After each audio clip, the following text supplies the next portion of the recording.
Fala pessoal, tá começando aqui mais um BarbaCast da UB Editora, seu podcast de quadrinho com aquele papo descontraído, sem grandes roteiros e sem grandes objetivos de nada além do que um bate-papo informal sobre o mundo dos quadrinhos. E aqui vocês sabem que a gente tem sempre a parceria da galera da Ultimato do Bacon Editora, do meu amigo Lucas Souza. Fala aí, galera!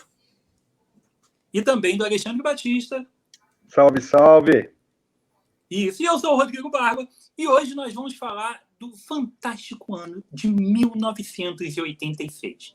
Sim, porque embora alguns de vocês talvez não tivessem nascido, inclusive tem gente aqui no canal, aqui no nosso podcast, que não era nascido na época, mas independente disso, as repercussões dos quadrinhos que foram publicados em 1986 estão aí até hoje. Eles remodelaram o universo dos quadrinhos, principalmente super-heróis, mas a gente também tem alguns outros exemplos bem legais de grandes acontecimentos que tiveram naquela época, e eles fizeram realmente uma enorme mudança, e essas vibrações estão aí até hoje. A gente vai conversar bastante a respeito disso aí ao longo do programa, tá? Lembrando que o nosso podcast, o BarbaCast da UB Editora, você encontra ele disponível tanto aqui no canal do Barba, quanto também no canal da UB Editora, se você estiver assistindo pelo YouTube, com imagens, e também você consegue em áudio no Spotify, tá? Então tem no Spotify também o BarbaCast da UB Editora. Antes da gente começar, a gente tem o nosso aquecimento, né? Que a gente tinha já determinado aqui que ia rolar um aquecimento. E o nosso aquecimento é o seguinte, é um aquecimento interativo, que eu quero que vocês participem também. Assim como rolou na outra edição, a gente tem 10 perguntinhas que vocês vão responder. Elas são temáticas com relação ao que a gente vai apresentar hoje, no caso, o ano de 1986. Todas elas têm aqui a ver com esse tema. E elas são perguntas de múltipla escolha, tá? Não é certo ou errado. Você responde de bate-pronto o que você quiser, o que você achar que é a resposta certa para você. O que você prefere dessas respostas, tá? Então, você deixa aqui nos comentários, seja onde você estiver assistindo, deixa nos comentários a sua resposta que você participa com a gente direto aqui. Então, vai seguir aqui a ordem, vai responder o Lucas, depois o Ale e depois eu, as 10 perguntinhas para a gente começar aqui o nosso programa. Vamos embora, galera? Bora lá. Bora lá! Beleza, então vamos começar. Roteiro. Frank Miller, Jorge Pérez ou John Byrne? Eu vou de Pérez, cara. Eu vou de John Byrne, cara. No roteiro, John Byrne. Eu vou de Miller. Pronto, que a gente fica bem eclético aqui. Mesma pergunta na arte. Frank Miller, Jorge Pérez ou John Byrne? Aí eu vou no Byrne por causa do Superman. Aí eu vou com ele, cara. Eu vou no Miller porque em 86 o cara tava no auge. Eu vou no Byrne também, porque John Byrne, em 1986, destruiu muito. Vamos lá, terceira pergunta. Rorschach ou Dr. Manhattan? Eu vou no Manhattan, cara. Porque o Rorschach é mais massa velho, né? Mas o Manhattan, ele tem umas paradas profundas ali, né? Eu vou no Manhattan. Eu vou de Coruja, né? Já chutando balde, quebrando o quiz. Não, eu vou de Manhattan também, cara. Vou de Manhattan também. Então eu vou mudar aqui, eu vou de Rorschach, galera. Eu vou quebrar aqui a corrente da parada. Vamos lá, comediante ou coruja? Comediante. Coruja. Comediante. Justiceiro ou demolidor? Justiceiro. Sem pensar muito. Demolidor. Justiceiro. Tô junto contigo, Lucas. Wilson Fisk ou Amanda Waller? O Waller, pô. Amanda Waller. Waller também. Wilson Fisk. Ravena ou Estelar? É só pergunta Esse é porrada difícil, hoje. cara. Eu vou de Ravena. Vou de Estelar para contrariar. Mas eu também difícil. vou de Estelar. Embora com dor no coração, mas eu vou de Estelar, porque é muito alto nível. Chris Claremont ou Walter Simonson? Simonson. Aranha versus Wolverine ou Aranha versus Fanático? Eu sou suspeito, né? Eu vou de Fanático. Aranha versus Fanático. Aranha versus Fanático, cara. Também tô nessa daí, que isso aí foi muito bom. Para terminar, uma que vocês não esperavam. Seiya Shiryu ou Por que Ikki? Como é que é? Seiya Shiryu ou Por que o Ikki? Eu vou te É ser brincadeira, Shiryu. esse é Shiryu aí. Shiryu. Shiryu. Eu vou de Ikki. Embora eu ame Shiryu. Eu vou de Ikki. Vamos lá, galera. O aquecimento foi feito. Eu espero que vocês tenham respondido aí pra gente também. E agora nós estamos aquecidos para a gente começar a falar a respeito do ano de 1986. Antes da gente entrar no mundo dos quadrinhos, tem algumas curiosidades, algumas coisas para a gente também dar uma aquecida e falar um pouco mais sobre o ano de 1986, que foi muito prolífero para várias coisas, tá? Tem só algumas curiosidades a respeito, principalmente de Brasil e de mundo aqui, antes da gente entrar na cultura pop como um todo. Mas a gente teve em 1986 a passagem do cometa Halley, e talvez isso tenha feito os quadrinhos serem tão diferenciados nesse ano. Quem sabe? Houve uma inspiração, né, do espaço, principalmente na mente ali de Alan Moore e Frank Miller. A gente teve a estreia do show da Xuxa, rapaz, em 1986.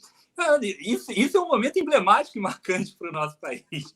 Indiscutivelmente. Tá? Goste ou não, foi. A gente teve 2 acidentes muito lembrados, que é o acidente da Challenger, né, que tinha tripulantes civis que explodiu na decolagem, e a gente teve Chernobyl, cara, em 1986. Inclusive, recomendo demais a série da HBO Chernobyl, são 6 ou 8 episódios, que é uma coisa assim de louco. Boa. Teve o início do Plano Cruzado, em 86, tá?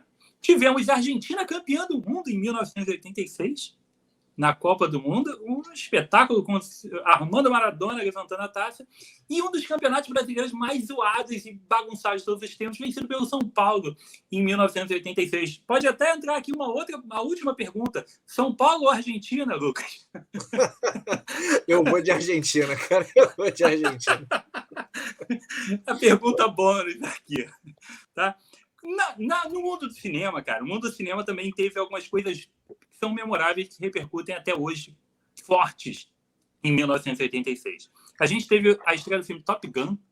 Ano passado foi campeão de bilheteria, a continuação, né, de Top Gun. A gente tem um filme que aí eu botei aqui na lista porque é do coração, que eu curtia demais. Se vocês quiserem comentar qualquer coisa que eu estou botando aqui, vocês podem me interromper a qualquer momento, tá?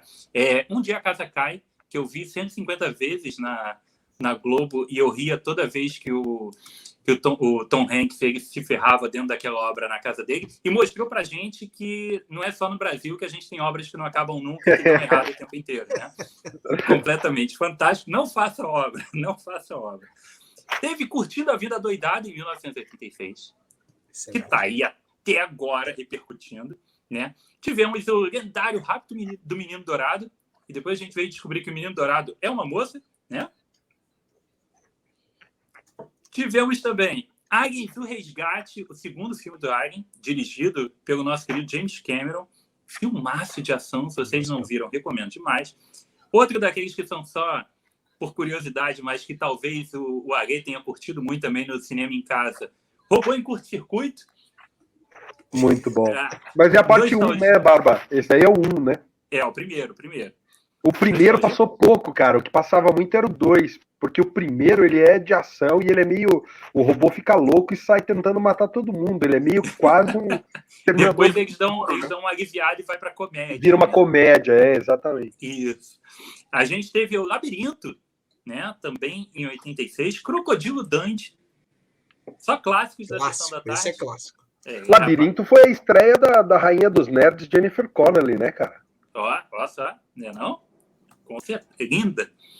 Tivemos Platoon, Conta Comigo, teve muito filme bom aí em 86, cara.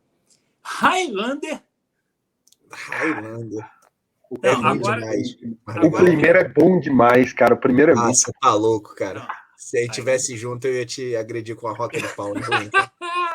Deixa para um programa futuro isso aí. Tivemos Jornada das Estrelas 4, né? Howard o Pato. Vocês viram o filme do Howard? Não, cara. Eu vi, cara. Eu vi na época. É ruim, cara. É ruim. Lucas, vou te contar um segredo. Um dos primeiros programas aqui do canal foi um review do Howard o Pato. Não é possível, cara. Juro pra você. A pergunta é por quê? Por quê? A gente queria fazer reviews de filmes antigos e nerds, daí a gente catou esse. E vou te falar, o filme não é ruim. Não é possível. Cara, é ruim. Não, aquela cena da menina fazendo carinho no bico dele e as peninhas dele ficando de pé. Ainda tem uma parada meio sensual no filme, cara. É isso, essa cena é acidental, a parada é muito, muito insana. Tivemos Stallone e Cobra, A Mosca e, finalmente, o meu preferido, talvez um dos meus filmes preferidos dos anos 80, Os Aventureiros do Bairro Proibido, que é um filmaço que eu amo. Então, no cinema, cara, a gente teve muita porrada também. E também tivemos umas porradas nos videogames que repercutem até hoje, em 1986. A gente começa com Alex Kidd, e esse ficou lá nos anos 80 e 90, mas quem jogou o Master System na época cansou de brincar de pedra, papel e tesoura ali com aquele bonequinho do mãozão, né? Mas a gente teve 3 franquias que começaram em 86 e que saem jogos até hoje. A gente teve Castlevania, o primeiro jogo, saindo em 86.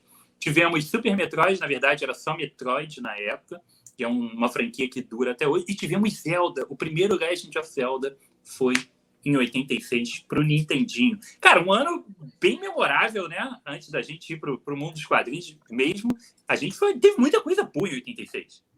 É isso aí, é empolgante, cara. Eu não me recordava que tinha tanto filme que a gente curte até hoje. Pô, Platoon é absolutamente fora da curva. Dos melhores filmes de guerra de todos os tempos, fácil. E eu não fazia ideia de que era em 86. Sabia que era década de 80. A gente fala muito década de 80, né? A gente não se prende muito ao ano, então acho que isso ajuda também. Fala, Diego. Não, cara, Curtindo a Vida Doidado foi o filme que quebrou a quarta parede, né, mais iconicamente, tá aí até hoje o Deadpool copiando o filme no primeiro filme do Deadpool. Era, obviamente, muita coisa inspirada no Curtindo a Vida Doidado. Botei coisa pra caramba em 86, de verdade. Foi espetacular. E nos quadrinhos, galera, também o negócio foi louco. E, obviamente, essa galera que está aqui comigo é uma galera que fez uma senhora pesquisa, né? Nós fizemos todos o nosso dever de casa. Só que eu não sei se meus amigos fizeram a pesquisa também dos quadrinhos publicados no Brasil em 1986. Não, ficou todo mundo focado nos quadrinhos internacionais. E eu vou trazer que 1986 também foi um ano bom para os quadrinhos no Brasil. Por quê? Os quadrinhos tinham eles estavam passando pelo momento Editora Abril. A Abril, nesse momento, ela já tinha pego os direitos tanto de Marvel quanto de DC, e ela basicamente publicava todos os quadrinhos de todos os personagens, algo que nunca tinha acontecido, porque ficava sempre picotado, cada editora era dona de alguns personagens, então a gente tem um momento bem diferente rolando no cenário nacional aqui. E a gente tinha um delay de em torno de 4 anos entre as publicações nos Estados Unidos e no Brasil. Hoje a gente tem 6 meses a 1 ano, né? Mas naquela época era um período muito grande de delay que a Abril trabalhava com isso. E a gente teve bastante coisa legal acontecendo em 1986 aqui pela Editora Abril. Então vou levantar aqui, tá? As curiosidades, vocês podem ir, mesmo esquema, podem ir comentando, porque aqui eu acho que tem algumas coisas bem legais para a gente comentar, tá? A gente tem, na revista Super Aventuras Marvel, de janeiro de 86, a edição número 43, que trazia a estreia da Tropa Alpha do John Barney. Caramba. Sensacional. Sensacional. Então, aliás, essa revista foi muito icônica, né? Essa, das revistas icônicas da Abril, acho que essa, do Superman, Melhores do Mundo, o próprio X-Men. O X-Men vem depois, né? Mas uma revista muito, muito icônica, cara. Bem lembrado. Saiu muita coisa boa ali. Sim, a revista Super Aventuras Marvel talvez tenha sido o melhor mix de histórias que a gente teve no Brasil, assim, indiscutível. Porque ele pegou toda essa geração dos anos 80, que no início dos anos 80 realmente a gente estava tendo uma reformulação boa, e ela começou a publicar vários dos personagens ali, e a gente foi tendo, a cada ano, novas coisas de alto nível saindo. Então, realmente, Super Aventuras Marvel era uma porrada muito forte. Ela tinha um negócio que me incomodava, isso era da Abril na época, né? Não é culpa, não é exclusividade só da Super Aventuras Marvel, mas você começava a ler alguma coisa na Super Aventuras Marvel e ela continuava em uma porcaria de um outro título, aí isso me quebrava as pernas, né? Mas então, isso não era tão comum não, Lucas. Eu dei umas pesquisadas a respeito disso, isso talvez tenha se tornado um problema maior, talvez nos anos 90, mas até que era menos recorrente do que a gente imagina nos anos 80. Por exemplo, toda a fase do Frank Miller no Demolidor saiu direitinho dentro das revistas da Super Aventuras Marvel.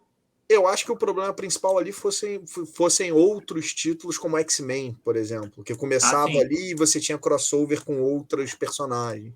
Então, o Demolidor saiu todo ali, mas o X-Men eu acho que é um caso emblemático, porque eles não sabiam fazer com X-Men. demorou a ter título, né? Depois o Super Aventuras Marvel até começou a republicar clássicos dos X-Men ali, mas o X-Men demorou um pouquinho a engrenar, vamos dizer assim, com título próprio na Abril. Eu acho que isso era mais latente ou patente na DC, né? Aquele DC 2000 começava a publicar coisa do Flash, daí passava para a revista do Superman. Daí começava a publicar Lanterna Verde e ia para do Superman. Quando a fase dava uma melhorada, eles jogavam no mix da do Superman. Eu acho Então, que o problema, né, Ale, é que você tinha o Super Aventuras Marvel, você tinha personagens que sumiam. Então, se você pega o Super Aventuras Marvel, os primeiros números, você tinha o Conan ali, por exemplo. Né? Um Conan muito bom, diga-se passagem. E, de repente, ele some. Você tinha o Doutor Estranho. E aí ele some do título também. Então, você tinha, claro, né, a ideia do título era trazer diversidade, mas tem algumas coisas que aconteciam assim que você fala, pô, tava adorando aquela história. Já era, Zalteu, né? E aí eu concordo com você. Na DC, você tinha um Aquaman pulando de galho em galho, você tinha Mulher Maravilha, você tinha um Flash, era uma loucura, né? Mas nesse do Super Aventuras Marvel, cara, eu me lembro muito do Conan, né? Que era um negócio que você falou assim, cara, isso aqui é maneiro. E de repente, já tchau, fui para outro lugar, Zalteu. E tem uma aventura do Doutor Estranho. Teve Doutor Estranho, teve Kung Fu ali também. Teve Mestre do Kung Fu, ficou bastante. Que também sumiu, daqui a pouco ele desapareceu. Então tinha algumas coisas assim que deixava a gente meio frustrado, né? É aquela velha história do mix, né? É bom, mas é ruim, né? Principalmente quando não tem nada fixo, né? Então teve isso. Agora, no final, Barba, que não é a época que você tá pegando, mas no final dele, aí sim, pô, Demolidor, Surfista Prateado, aí ele ficou um pouco mais... organizado. Organizado é a palavra, organizado. Ali, dá uma ajeitadinha aí no microfone que tá dando uma picotada pra gente. Não uma picotada, mas tá com chiadinho. Show. Tá? Vamos lá, ainda dentro do Super Aventuras Marvel, 2 meses depois saiu Dias de um Futuro Esquecido, cara, com aquela clássica capa do Wolverine, com a Kitty Pryde atrás, né, aquele Procurados, também saiu em 86. E a gente teve a edição de Grandes Heróis Marvel publicando a saga de Korvac. Não sei o quão relevante mas ela é conhecida. Uma das melhores histórias dos Vingadores, fácil. Então, a gente teve dentro da revista do Homem-Aranha tanto o confronto dele, a participação do Wolverine, quanto a participação do Fanático nas edições 36 e 37. Então, por isso que eu trouxe lá no nosso quiz naquela hora, tá? Nas edições de junho e julho. E lembrando que essa do Fanático, cara, é tão legal essa história, tão emblemática, que ela ganhou até uma edição na Salvat, da coleção do Homem-Aranha da Salvat. Essa história é muito boa, com o roteiro do Roger Stern e com a arte do Romita Jr. A gente teve, cara, Novos Titãs número 1 chegando nas bancas. Titãs clássicos chegaram nas bancas pela Editora Abril em 86. Tivemos no mês seguinte Super Amigos número 1, um novo título da DC, chegando com um mix de histórias dos personagens da DC. Quer falar, Gui? Não, eu não lembrava disso, cara. Eu falei, caraca, são títulos importantíssimos e 86. Não lembrava disso. Tivemos também o início de Guerras Secretas da Marvel em 86, a minissérie em 12 edições, totalmente mutilada e remodelada pela Editora Abril, que só viria a ser publicada na íntegra lá nos anos 90, na Teia do Aranha, se eu não me engano, 59, 60, os números por ali. Tivemos também Aventura e Ficção número 1, uma série de revistas da Editora Abril começou a ser publicada a partir dali. E o primeiro almanaque de Tio Patinhas, que viria a ser uma edição anual, que foi até os anos 90, chegando, se eu não me engano, até a edição número 16.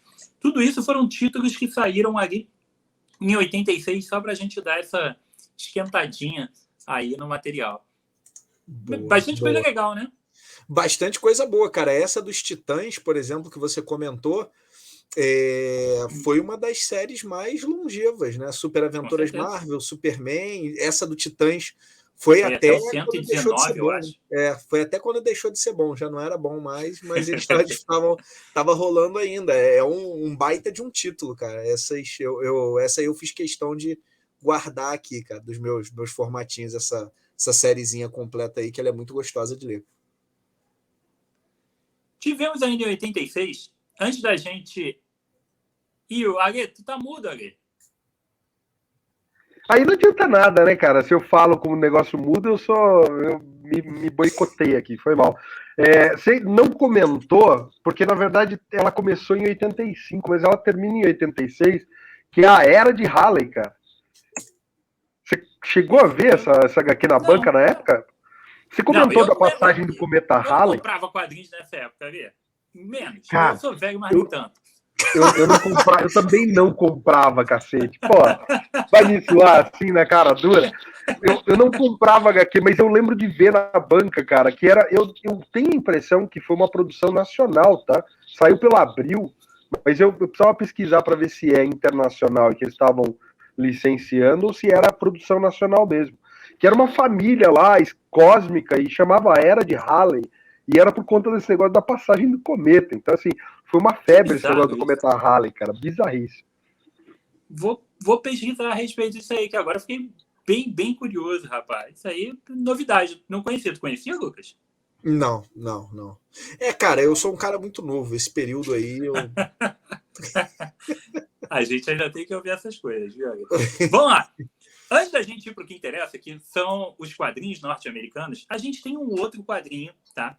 Que é extremamente emblemático e que repercute até hoje, indiscutivelmente, que foi o lançamento de Cavaleiros do Zodíaco, tanto nos mangás quanto na animação em 1986.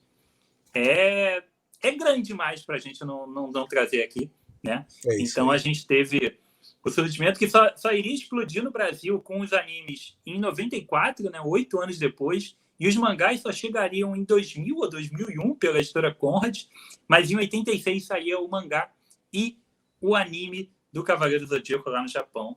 Divisor de águas total, né? E talvez hoje a gente tenha uma boa parte da influência dessa invasão de mangás que a gente tem no nosso cenário seja por conta da Manchete em 94 exibindo os Cavaleiros do Zodíaco, né? E era bom demais, hein, cara? Nossa senhora. A galera mais velha pegou, isso até eu cheguei a pegar um pedaço, ou se assistia, chegava na casa de Leão, parava e recomeçava. Pro delírio, pra galera ficar revoltada. Meu Deus do céu. Aquilo ali era muito engraçado, cara. Era bem engraçado. O que vai vir agora? O começo de novo. No dia seguinte estava de novo Seiya lutando contra o Cassius pela armadura de Exatamente. Aliás, Barba, só aproveitar e fazer um parênteses aqui. Vocês viram o excelente filme que foi lançado do Cavaleiro do Zodíaco, o último? Não tive esse desprazer. Cara, tive a oportunidade de ver final de semana e fica aí a recomendação para vocês não verem, galera. Fica a recomendação aí fortemente para vocês não verem. Nem pela trecheira, nem para cara, o pior é de automutilação. O cara que tá fazendo Seiya convence. Tem umas paradas assim, o rapaz que tá fazendo o Ikki convence também, o ator. Só que o design, ele erra em tudo que você puder imaginar. A armadura do Ikki era para um cara 3 vezes maior do que ele. O capacete cabia 3 cabeças ali dentro. Então o design é pavoroso. E a história, pô, cara, Cavaleiro do Zodíaco tem uma história tão rica, dá pra gente fazer tanta coisa. E é uma história tão boba, tão esdrúxula, que eu falei, cara, parabéns aí para quem montou. Não vou dar um spoiler, porque ele é um spoiler ambulante. Xambin está no filme. E vocês sabem o que acontece em todo filme que o Xambin tá. Né? Vou deixar isso aí. Quem acompanha ele sabe. Agê, tu viu o Cavaleiros do Zodíaco, filme? Agê? Acho que ali tá num delay, no universo paralelo. Agê tá no mudo hoje. Tá, porra... Se eu fosse o dono da live hoje, provavelmente eu iria excluir o Agê desse programa. Não dá. Aí ele tira o som, e aí quando ele volta, ele continua no mudo. Para você que está só ouvindo a gente no Spotify, o Agê fica quieto o tempo inteiro. Aí tá marcando ali que ele tá fora do som. Aí ele vai falar, ele continua fora. Entendeu? Não, cara, eu preciso me justificar que passou um ciclone aqui em Curitiba, cara. A galera... coisa aqui tá meio osso em termos de internet, conexão de internet, então hoje tá complicado, mas eu acho que agora eu resolvi a parada. Foi mal, galera. Boa. Então vamos lá. Vamos começar então pro tema principal, que são os quadrinhos internacionais, né? 86 realmente a gente teve um divisor grande de águas. A gente tinha tido, e a gente vai até entrar na questão a gente pode entrar logo. Acho que é o ponto de partida esse, né?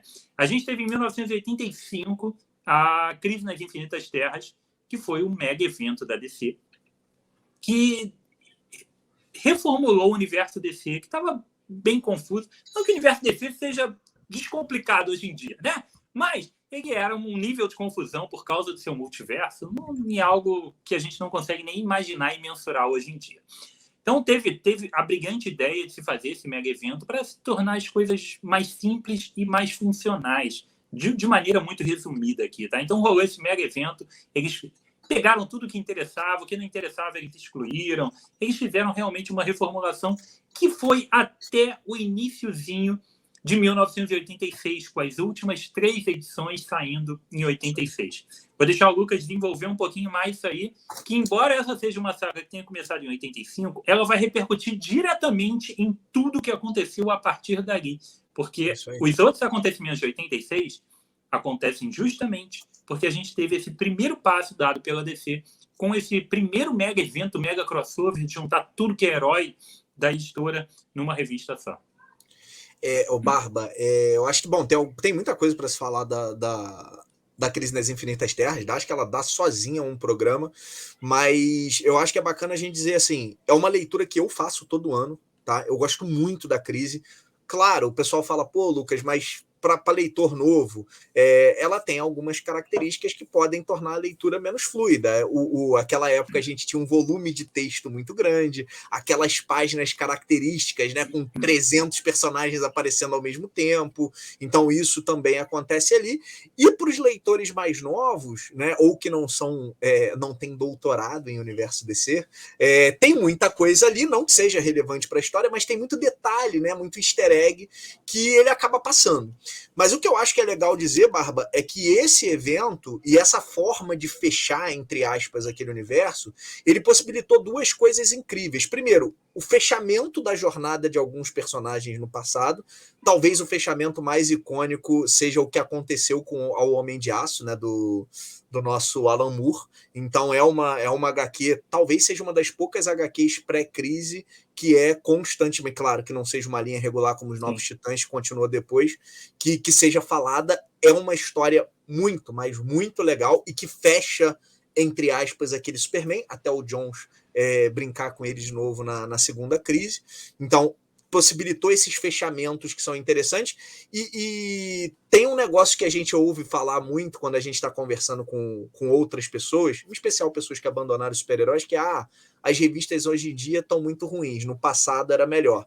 Eu discordo, exceto no ano de 86. O ano de 86 ele é muito fora da curva e talvez tenha sido o maior planejamento de recomeço de quadrinhos que a gente já viu até hoje, né? Nunca equipes criativas tão boas foram colocadas, e com tanto sucesso, é legal dizer isso também, foram colocadas nas linhas principais. Então, você tem, a partir desse fechamento da crise, o recomeço, né, dos principais medalhões da DC Comics, né? Vamos falar da Trindade, porque eu acho que é o principal. Então, você tem um recomeço que ele é extremamente interessante para todos os personagens. Você tem o Superman do Byrne, que para muitos é o melhor run do Homem de Aço. A gente teve a oportunidade de, quem não conhecia, teve a oportunidade de revê-lo aí na saga do Superman. É simplesmente espetacular. A gente tem a Mulher Maravilha do Pérez, né, que é, cara, também assim, absolutamente modernizou a personagem, né? Deu relevância para ela. E fica um negócio, cara, ele cravou tão forte na mitologia, né, que é um negócio que ele é inesquecível. Por mais que você tenha tido outras fases excelentes, o Azzarello fez um trabalho extremamente marcante nos 952, aquela ali é a Mulher Maravilha clássica, em todos os sentidos, né? Então, é absolutamente fora da curva. E interessante é que essa da Mulher Maravilha, que a gente às vezes acaba falando pouco, talvez porque a personagem não seja tão, para a maioria do público pelo menos, ela não seja tão relevante quanto Superman ou etc. Mas aquela fase ali envelheceu bem demais, cara. É uma fase que você pega para ler, tudo envelheceu bem. Quando a gente pega o próprio Superman do Byrne, tem alguns absurdos para os dias de hoje, tipo o Superman fazendo um filme adulto, erótico, com a grande barda, né? Então tem algumas coisas que você olha assim e fala, tá, cara, isso aqui ficou no passado. Nada que prejudique, mas que tá ali, né? A gente tem o Batman, que também chega bem, né? A gente tem ali o Batman Ano 1, que também é uma HQ icônica, então a gente tem muita coisa interessante. E para passar a palavra, Barba, eu queria dizer o quanto que esse planejamento foi interessante, porque ele não é só um recomeço. Ele é um recomeço para alguns personagens e para outros não. Olha que loucura! E funciona. Os 952 tentou fazer isso recentemente. Muita coisa que eu acho que tem legal lá nos 952, mas ele tentou fazer isso recentemente e não teve tanto sucesso assim. Lá atrás a gente teve. Então, os Titãs, por exemplo, eles continuaram, né? A revista deles continuou. O Batman, por mais que você tenha alguma recontagem ali, cara, você continuou. Então, o personagem continuou indo para frente. Então, você fala assim, caraca, o planejamento foi tão bem feito que você conseguiu casar isso tudo. E tem uma minissérie ali para mim que é uma das melhores e mais interessantes minisséries de origem, de equipe, etc., que é a Lendas, né? Então eu gosto muito daquele trabalho que é feito no Lendas. Acho que ele foi republicado até recentemente pela Panini, se eu não estiver falando bobagem, né? É um trabalho muito competente. Então talvez para DC tenha sido, cara, disparado o melhor ano. Não vou dizer que tudo segue extremamente... são leituras extremamente prazerosas até hoje, mas, cara, a maioria envelheceu muito bem e, em alguns casos, moldaram o personagem para frente, como é o caso do Superman do Byrne. Não é, na minha opinião, o melhor run do Superman, mas essa é a sombra de dúvida, o run que redefiniu o personagem e a gente segue os preceitos que o Byrne criou até hoje. Então, é um trabalho de coordenação editorial que é absolutamente fora da curva. Eu acho maneiro, Lucas, isso que você falou, porque assim, pra galera como leitor, isso tem um impacto, mas do ponto de vista editorial mesmo, os caras abriram uma porta de entrada pro leitor que queria ler super-herói e não tava naquela de, pô, que é o problema que a gente vê hoje em dia nos filmes da Marvel, por exemplo, que assim, o cara que quer começar a ver os filmes da Marvel, ele tem que pegar desde o começo e assistir 30 filmes. E naquela época era isso, a gente já estava batendo em 50 anos de publicações, né? Então, 50 anos de continuidade desde 1938, quando o Superman surgiu, pô, ninguém queria cair num bonde andando. E aí, por mais que, como você falou, o Batman, a história continua, quer dizer, eles não tiraram o Jason Todd ter morrido antes da crise, a coisa vai em frente. Mas aí você tem, de fato, o Batman ano 1. Então, eu nunca li Batman. Leia o ano 1, depois você pode pegar mensal e seguir o embalo. E funciona muito, muito bem mesmo, cara. Eu também acho sensacional a Crise nas Infinitas Terras. Fora que eu adoro aquelas splash pages com 1 milhão de personagens. Aquilo ali é legal, Jorge cara. Pérez esmerigando o lápis aqui, né?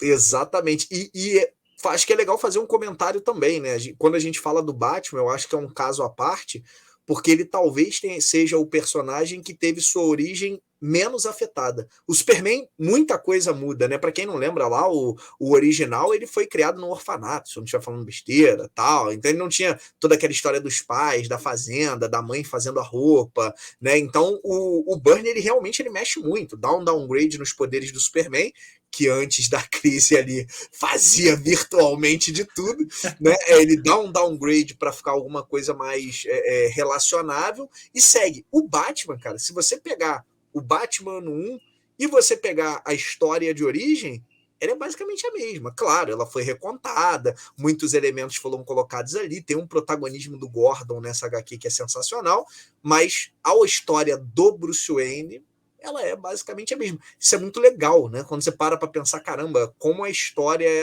a do Batman em especial, ela foi pouco mexida, né? E a da Mulher Maravilha, cara, é um show. Você tava falando dos splash pages da crise, mas, cara, o que são aquelas páginas cheias de deuses gregos do Pérez na Mulher Maravilha? É um negócio, cara, são pinturas, assim, não tem o que falar. E ele é o culpado em ambos os casos, né? Seja na crise, seja na Mulher Maravilha, ele é o culpado nos dois casos. A beleza dela, né, é uma beleza clássica, é uma beleza... tem uma elegante, né? Ele exala uma elegância que é completamente diferente do normal, vamos dizer assim. Então, putz, e sem a apelação sexual, né? Que depois dos anos 90 foi estourar de vez, né? O que eu acho legal, cara, é que toda essa questão do planejamento, da reformulação da DC, que se iniciou em 85, mas que chegou até 86, a gente teve a possibilidade não só de recomeçar os personagens, o que abriu muitas portas nos anos seguintes, porque a gente teve uma reformulação imediata ali do Byrne com o Superman, que foi o primeiro, que já foi uma porrada enorme. O caso do Batman 1 só foi no iniciozinho de 87, mas tudo já estava preparado antes. E a gente tem a Mulher Maravilha saindo ainda em 86 também. Mas daqui para frente, a gente teve a possibilidade do surgimento de muitos títulos e muitos personagens legais. A gente teve algumas formações diferentes para as coisas, tudo ocasionado por causa disso. E ainda tem um outro ponto que, ou mal ou bem, estava começando aqui, que foi o surgimento do universo Vertigo, né? O Vértigo, de acordo com o que vocês prefiram falar. Porque a gente começa a ter a chegada dos autores britânicos, capitaneados pelo Alan Moore, que estava ali fazendo seus trabalhos, que a gente já vai falar dele aqui, mas dali nos 88, 89, a gente começa a ter alguns caras como Grant Morrison, o Neil Gaiman chegando e fazendo coisas totalmente memoráveis e fora da curva, tudo por conta disso que começou aqui, que foi não só a possibilidade de você trazer títulos de novo do número 1, recomeçar um universo a partir do zero, mas também toda a influência que teria a revista Watchmen, que foi publicada em 86, trazendo uma desconstrução dos heróis, né? Watchmen do Alan Moore, caso você não tenha lido, meu Deus do céu, você precisa parar o vídeo agora, compre uma edição ou baixe, enfim, faça alguma coisa. Você precisa ler o Watchmen. Se é um leitor de quadrinhos que não lê o Watchmen, tem alguma coisa errada nessa história. Essa é necessária, né? Mesmo, cara. Cara. Mesmo que seja para criticar. Não, exatamente. Não, mas tem que ler. Não, tem que ler. E não adianta só assistir o filme, não, que eu até gosto do filme. Mas tem que ler o quadrinho, porque o que o Alan Moore fez aqui, ele fez algo que hoje pode até parecer normal. Você pode ter a sensação, se você é um leitor novo, alguém que não teve o contato antes, você pode até achar que já viu muitas dessas coisas, isso aqui tá comum, né? Mas, cara, em 86, isso não existia. A gente podia ter algum projeto ralo de alguma coisa ali acontecendo. O Frank Miller está fazendo alguma coisa diferente ali no Demolidor nos anos anteriores. Tem alguma coisinha diferente surgindo aqui e ali. Mas a desconstrução total dos heróis, a reflexão a respeito das ações deles ali e tudo que é feito. A primeira vez que a gente vê os quadrinhos de herói sendo tratados literalmente como quadrinhos para adultos. Cara, o nosso público amadureceu e a gente pode contar, sim, histórias de super-herói com uma temática diferente, com uma proposta diferente. Então, ele aborda temas e ele constrói isso na sua narrativa de uma maneira que a gente realmente nunca tinha visto. Não só na questão da temática, mas também a gente tem uma questão de violência em todos os sentidos possíveis, críticas das mais diversas, de maneira totalmente explícita, que a gente também poderia não ver antes. E isso vai proporcionar, talvez seja a obra que mudou os quadrinhos, e hoje Alan Moore se arrepende de ter feito aquilo, interpretar uma ideia e tudo mais, deixa o velho para lá. Mas realmente algo diferente aconteceu ali. Né? Barba, é legal dizer, né? Claro, eu não, longe de mim falar que o Watchmen não é esse precursor, porque ele mas a gente tinha um outro negócio acontecendo interessante e que para mim é mais surpreendente, ou tão surpreendente quanto, porque era numa revista regular, que é a tal da queda de Murdoch. Né? Vamos chegar lá. É um negócio muito fora da curva aquilo ali, cara. Aquilo ali não é... numa linha regular, deixarem o Miller fazer o que ele faz ali, você tá louco. Acho que nem hoje em dia a gente tem esse tipo de ousadia daquela forma, né? Já que tu entrou no tema, a gente tem uma trindade de quadrinhos que desconstroem completamente e vão para outro nível. Né? Aqui a gente já fala logo da trindade inteira, que são os divisores de água. A gente tem 2 encabeçados pelo Frank Miller, que é o Cavaleiro das Trevas e a Queda de Murdoch, e a gente tem o Watchmen. Em 86, você tem essas 3 obras sendo publicadas, que elas não estão de brincadeira. Esquece uniformes coloridos e personagens bonitinhos, bonzinhos, que são ou bem ou mal. Aqui eles têm camadas, aqui eles são personagens dúbios, e aqui a gente vai para para outro nível de quadrinho e realmente reformulou tudo. O problema é que muitos interpretaram de maneira muito errônea nos anos seguintes, principalmente no início dos anos 90, o que seriam esses quadrinhos para adultos e o que seria ter uma violência ou ter uma temática diferente. E a gente culmina com muita coisa que aconteceu nos anos 90, principalmente com a editora Image. Mas esses 3 quadrinhos realmente remodelaram o que a gente lê hoje, é o que é, por causa da influência desses 3. É isso aí. E é engraçado, eu volto a dizer, porque A Queda de Murdoch, para quem não leu, eu acho que é uma leitura que vale muito a pena. Claro que ela fica extremamente mais interessante se você leu a fase do Frank Miller no Demolidor. E tá fácil de achar, né? É muito fácil. Esse é o tipo de coisa agora. Que tá sempre em catálogo, não tem jeito. Mas olha que coisa de louco, né, Barbá? A gente já tinha personagens morrendo nos quadrinhos. Tinha personagens que foram desenhados para morrer. A gente já tinha personagem virando mal nos quadrinhos. Tá, personagens que foram desenhados para fazer isso, né? Mas olha que loucura, você tem ali uma ex-namorada do Demolidor, que quem acompanhou a fase do Miller é a Karen Page, que é uma personagem importantíssima pro Demolidor. Você tem ela participando da indústria pornográfica, e além disso, vendendo a identidade do Demolidor por um pico, por drogas. Né? Olha que loucura, isso é revista regular, galera. E aí você tem isso tudo acontecendo, e aí, óbvio, aí vai parar na mão do Wilson Fisk e tal, né? E inclusive isso para mim dá início a um ciclo interminável de o Wilson Fisk voltou e tal, não sei o quê. Mas é extremamente bizarro, e é uma revista que não é aquela, se chama Queda de Murdoch, mas acaba tudo bem. Não, irmão, é a Queda de Murdoch e é a Queda de Murdoch real, e deságua depois na fase da Ama 7 e tal.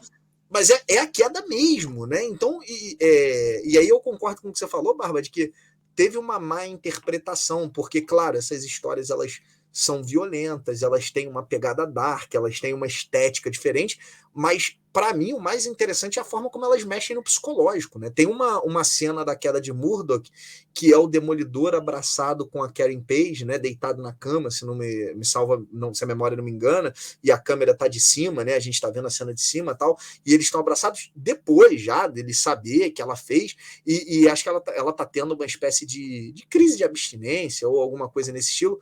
Cara, num quadrinho regular de super-herói. Lucas, mas já tinha tido alguma coisa similar no Arqueiro Verde e no Lanterna Verde, né? Tem um lance do Roy Harper drogado, mas não nesse nível, né? A gente não chega assim. É uma personagem que era namorada do Demolidor, que se meteu com a indústria pornográfica e que vendeu a identidade dele por um pico. Isso aí, Lucas. Como tu estava falando, isso foi publicado em Demolidor 226 até 233. É o arco da história, né? Sim. Isso não foi uma minissérie, uma edição especial, nada disso. Isso foi na revista mensal normal mesmo, ao longo desses números. E todos esses números foram publicados realmente em 86. Cometa Harley fez mágica realmente nos quadrinhos.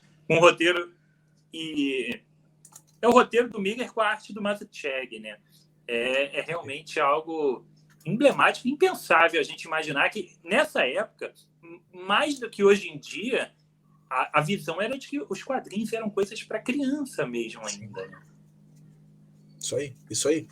É a quebra dos estigmas, né? É isso que você falou, a tríade aí, e o Lucas lembrando da Queda de Murdoch, é o que vem mudar. Se você for pensar até para o grande público, cara, quando a gente pensa no Batman, para o grande público, todo mundo sabe quem é Batman, Superman, Mulher Maravilha, Homem-Aranha, mas a percepção do público geral vem muito por conta das outras mídias, né? O desenho, nessa época, é o desenho dos Super Amigos na TV, é o seriado clássico do Batman, é o desenho do Homem-Aranha dos anos 60, 70. Então é aquela coisa de Toon Sock Poff do Batman, aquela coisa colorida, leve, piadinhas com bate-fone, bate-cartão de crédito, isso e aquilo, e aí você vem com esse tipo de linha, né? O Cavaleiro das Trevas numa pegada pesadíssima, você tem o Watchmen, e daí o que o Lucas lembrou bem, né? Queda de Murdoch na linha geral, é difícil pensar que hoje em dia alguém liberasse uma página dessa para sair na mensal do Superman, do Batman, quem quer que seja. E o Alê, quando eu volto a repetir, tá? Eu não me lembro, Barba, que lê talvez tanto super-herói atual quanto eu não me lembro de nada similar àquilo ali, na linha regular, tá? Porque aí você pode argumentar, Lucas, teve aquela questão da Sul Dibny no Crise de Identidade, que também é uma parada muito fora da curva e tal, mas aquilo ali foi uma minissérie especial, então tô falando assim, Sim. na linha regular. Pra abrir a revista... Então, na linha regular eu só penso mais próximo, isso que você citou, do Arqueiro Verde e Lanterna Verde, que a cena lá do Roy Harper se injetando e tal, ela é pesada, mas tirando isso, eu também não consigo lembrar de nada tão profundo assim. Mesmo o Arqueiro Verde e Lanterna Verde, ele já é uma parada que ele é totalmente surreal desde o começo. Quando você pega, quem não pegou para ler, né? Acho que tem edições baratinhas e tem uma edição absoluta que saiu aí agora, para quem tá com dinheiro sobrando aí, tem ela lá. Cara, você começa a ler aquilo ali, você já fala assim, pô, peraí, o que é isso que eu tô lendo? Não é, você já sabe que vem pedrada ali. Você não precisa ter acontecido nada ainda, mas tu começa a ler. Não, o tom é outro, né? O primeiro encontro do Arqueiro e do Lanterna já é outro tom, né? O Oliver já vira e fala assim, cara. Pedrada. Pô, o John Stewart ali, a primeira aparição dele é fora da curva. O Jordan tomando bronca dos Guardiões. Tá? Cara, é outra parada. Essa do Demolidor, pra quem não lembra, isso era o Miller voltando, porque ele já tinha estado no título, ele saiu, então tava rolando histórias, vou chamar de mornas, né? Então tava rolando, e aí de repente falei, o Miller voltou. O que ele fez antes foi incrível, tal, também é de um outro tom, mas era tudo muito construído. A Electra, foi ele que trouxe e tal, e ela morre, deveria ter continuado morta, diga-se de passagem. Mas então tem coisas assim. Vai render um programa bom. Então, tem isso. Agora, de repente, ele volta, você fala assim, legal, vamos ver o que ele vai fazer aqui. E aí tu vai regalando o olho e tu fala, meu irmão, o que esse doidão tá fazendo? Cara, se eu fui impactado quando li isso a primeira vez, nos anos 2000, eu imagino na época. Isso deve ter sido uma parada assim de, meu irmão, o que é isso, sabe? O Alexandre, que nessa época já trabalhava, tinha carteira assinada, pode até contar pra gente como foi. Mas... Sacanagem, tô me zoando aqui, sou o ancião do grupo. Mas e aí? A gente teve esses dois e a gente acabou falando pouco ainda do Watchmen e do Cavaleiro das Trevas, que também foram duas pedradas, né? O Cavaleiro das Trevas, cara, ele vem com uma proposta de trazer algo que seria mais fácil da gente contar uma história de um determinado herói, porque ele tira do cenário da revista mensal, do cenário normal, para colocar no futuro distópico e tal. Então as coisas... Existe uma liberdade de criação muito maior ali. Mas mesmo assim, deram na mão desse maluco do Frank Miller para publicar no mesmo ano que está publicando essa loucura Demolidor, o Cavaleiro das Trevas, que talvez para muitos, inclusive para esse que vos fala, seja a história definitiva, assim, a porrada, a pedrada do Batman, né? Ô Barba, acho que tem duas coisas icônicas ali, acho que o Ale vai concordar. Uma é o Coringa, né? Eu acho que ele desenvolve o Coringa como me arrisco a dizer que como ninguém até aquele ponto, né? Então tem aquele lance de o Batman sumiu. O Coringa existe se não tiver o Batman, e ele tá catatônico e tal. Aí o Batman volta, você vê tipo o brilho voltando ao rosto do cara, né? Um brilho ruim, diga-se passagem, mas voltando. E tem toda aquela sequência com o Superman, né? Que também é icônica e talvez seja uma das maiores pancadarias aí dos quadrinhos entre heróis, né? Então, acho que são esses dois momentos. E, claro, todo aquele lance do Batman raivoso, né? Que é um cara que é diferente, né? Você olha, não vou entrar na celeuma do filme, mas essa parte eu acho que o Ben Affleck encarnou bem, né? O maluco, ele não tem nem mais a racionalidade. Você vê que ele faz umas paradas que são meio irracionais, né? Aquela briga dele com o líder mutante é uma parada que você fala assim, irmão, tu não precisava fazer isso, já tinha acabado a parada. Mas ele tá tão irracional e ele tá tão raivoso que ele quer aquilo ali, né? Tipo, não, eu quero descer e eu quero te moer no soco. Quero te jantar no soco, porque é isso, eu tô afim, né? É muito doido. Ô, Lucas, eu vejo o eco dessa cena da luta contra o líder mutante até no livro, né, e no filme do Clube da Luta. Porque tem uma cena que o Tyler vai lá e fala que só queria destruir alguma coisa bonita. E eu falo, cara, não é possível que não tenha algum eco do Cavaleiro das Trevas, porque é basicamente a mesma coisa. Ele não precisava ir tão longe, mas ele tá tão travado e preso por tanto tempo. Pô, ele tava lá tentando ser piloto de corrida, sabe, se jogando numa espécie de caça à adrenalina, porque ele tava meio que aposentado, e ele falou, não, chega, preciso voltar. O que eu acho emblemático, inclusive, Barba, vou pedir permissão para já queimar a minha indicação do dia, né? Porque eu tinha trazido. Queima aí. Vou queimar. A minha indicação era justamente a minha edição é aquela antiga, até o logo da DC já é o velho, porque é a tal da edição definitiva que tem a parte 1 e a parte 2, a gente esquece que existe o 2. Tu não tirou fora, não? Eu arranquei do meu a parte 2. Passei o estilete e tirei daqui. Mas eu acho que, assim, tem todos esses momentos emblemáticos que o Lucas comentou, mas tem uma característica que até então não tinha sido explorada no Batman, que é o Batmóvel. O Miller, não só o Batmóvel, tem outras coisinhas, mas, assim, o Miller pela primeira vez coloca o Batmóvel como um carro que tem que ser um carro tático. Até então, desde a Era de Ouro, o Batman pegava, sei lá, um fusquinha, punha uma barbatana de morcego, um farol com... E vai, né? Pintava de preto, foi. Aqui. Pintava de preto e beleza, azul, esse é o Batmóvel. Tem lá, todo mundo adora o Batmóvel da série clássica, mas, cara, é tipo, sei lá, um Cadillac aberto ali, né, sem capô. E o Miller ótimo pra tomar um tiro, né, Alexandre? Ótimo pra tomar um tiro. Por cima, pelos lados, pela frente, não importa. E aí vem o Miller e mostra um tanque de guerra que fala assim, mano... Foi o primeiro caveirão, né? Pode vir, o primeiro caveirão da história. Então, eu acho maneiro. E essa coisa do Batman tá machucado, ele tem problema nas costas por conta dos anos de luta. Então, assim, ele tem as cicatrizes de uma vida contra o crime. E eu não me lembro da galera explorar isso antes, né? Com continuidade mesmo. Hoje em dia, você pega Reino do Amanhã, Liga da Justiça, A Última Batalha, Fim dos Tempos, todo Batman que aparece no futuro, ele tá com um pino na coluna, com exoesqueleto, precisando de bengala, não importa.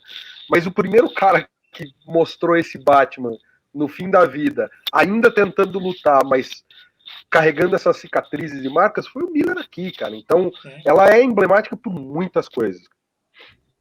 Essa época aí foi emblemática demais. E eu arrisco a dizer, cara, que talvez o Barba só exista por causa dessa época, especificamente porque eu comecei ali em meados dos anos 90 a realmente acompanhar mais quadrinhos, 96, 97 foi o foco. Talvez o Lucas também tenha pego o que eu vou falar agora. Em 99, a Editora Abril republicou Watchmen em edição mensal, Cavaleiro das Trevas em edição mensal, e, se eu não me engano, também republicou A Queda de Murdoch naquele período ali. Se não republicou, eu lembro que saiu uma minissérie de Demolidor, mas eu não tenho certeza se foi A Queda de Murdoch, mas eu sei que eu peguei depois A Queda de Murdoch. Então, eu acho que foi sim. Foi com as capas do... Tinha capa, inclusive, do Roger Cruz. Ela republicou nos anos 90. Tudo ali em 99 para 2000, a Editora Abril republicou todos esses materiais de 86 em formato americano, com papel melhor, com capa legal. E aí, se você tinha dúvida, como você estava lendo e estava curtindo, mas quando você tem um impacto, você com 14 anos, 13 anos, você lê aquilo, você fala, cara, eu não estava lendo nada parecido. Eu estava lendo Guerra do Clone, eu estava lendo, Marvel 97, Marvel 98, as revistas ruim demais. Tu estava lendo umas coisas que não estavam te empolgando tanto quanto aquilo. E aí você se depara com um quadrinho que tinha sido publicado 13 anos antes, mas que você vê o tamanho daquilo, 13 anos depois ele ainda era extremamente relevante, impactante. E tá aí até hoje, né, cara? É isso aí, essa daí é a edição da Abril de 99. Achei a minha aqui na estante, Barba. Essa é a edição da Abril da republicação de 99. Para época, isso aqui era o que tinha de mega luxuoso. Luxuoso, é papel offset, igual da Escafandro. A capa, ela era um papel cartão laminado, que para época não rolava. Então, poxa, e a lombadinha que ele formava das 12 edições era aqui do lado, né? Sim. Aqui do lado e atrás, para quem está ouvindo no podcast, tinha o relógio. Eu tô mostrando as capas. Tinha o relógio indo, né, da primeira, que era só o relógio, até a última, que era o relógio coberto de sangue. Elas iam tendo uma evolução edição a edição, né? Então o relógio ia começando a surgir uma manchinha vermelha lá em cima. Então, isso aqui para época, você ser impactado, reforçando o que o Barba acabou de falar, você ser impactado com esse material, nessa qualidade gráfica, com essa qualidade de escrita, de desenho.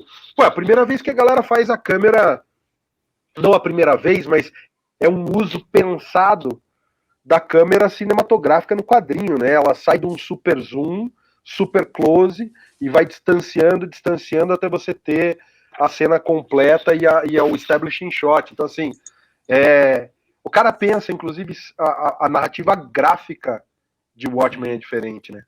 O Alan Moore faz uma aula de narração, de narrativa visual. Ele tem um desenhista absurdo junto com ele, né? Mas ele fez todo um projeto ali, existe toda uma métrica da contagem de quadros, tudo isso dá um programa também, uma análise enorme em cima desse material, que é absurda. Se você realmente for analisar tudo que foi feito ali, como é construído quadro a quadro o quadrinho, ele é uma coisa de louco. As páginas de 9 quadros que são pensadas para ter esse ritmo e são quebradas poucas vezes e com propósito. Cara, é um quadrinho brilhante em muitos aspectos. Então, sabe o realmente... que é interessante, Barba? É que é uma das poucas, aquilo ali é uma HQ de equipe, né? Por mais que seja uma equipe zoada. Todas as histórias são interessantes. Isso não é comum.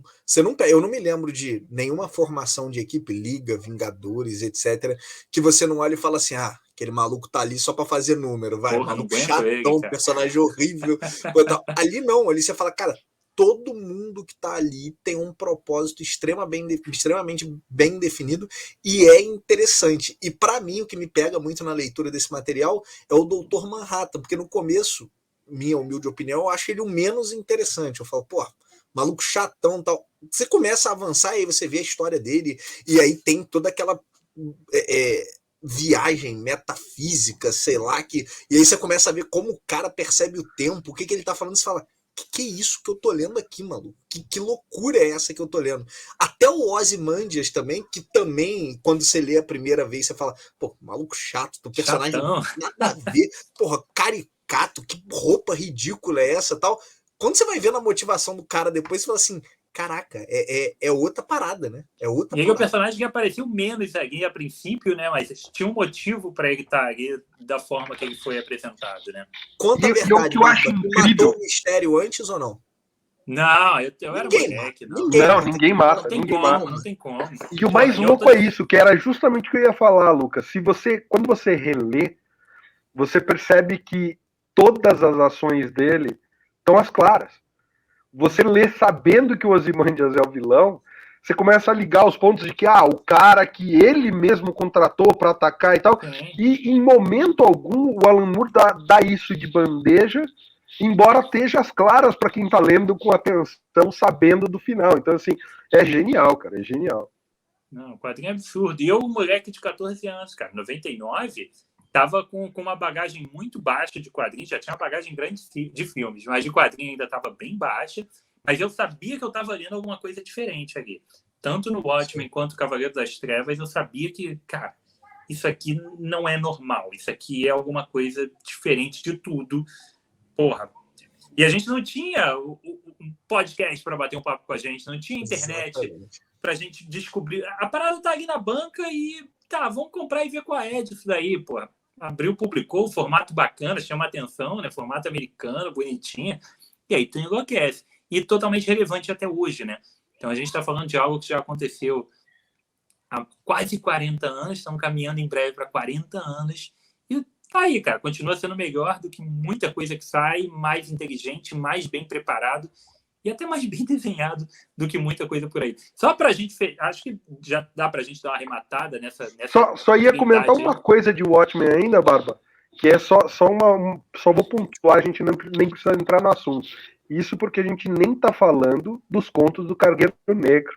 Não, que só parte dos extras do Moore ali, das loucuras do Moore, e que eu de verdade gostaria de fazer uma ediçãozinha que viesse só ela na sequência, porque eu acho uma história sensacional.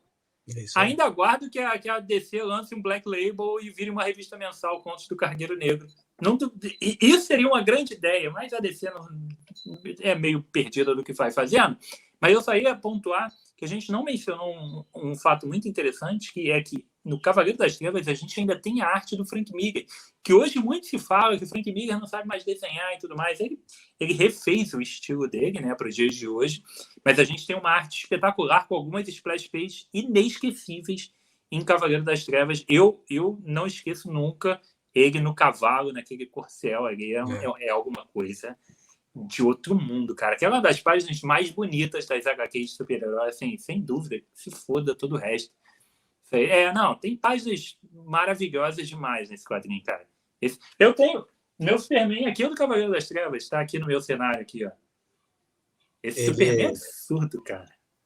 Não, e eu gosto muito daquele contraste do tamanho do Batman e do tamanho da Robin, né? É uma parada que você olha, o cara é um monstro, meu irmão, é gigantesco. E depois, né, Barba, muitos anos depois, ele arrebenta quando ele faz o Cavaleiro das Trevas 2. Ele arrebenta com tudo, né? Sim.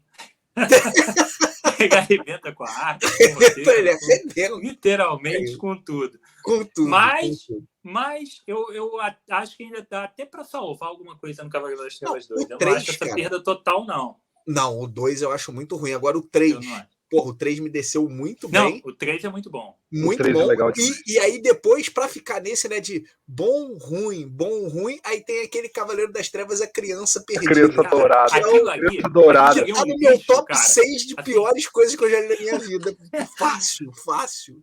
Ai, cara, esse programa vai acontecer um dia, tá? Os piores quadrinhos. Eu acho que nós três iremos colocar a Criança Dourada e os 3 Coringas nessa lista. Não duvido nada que esses quadrinhos vão figurar nessa lista aí.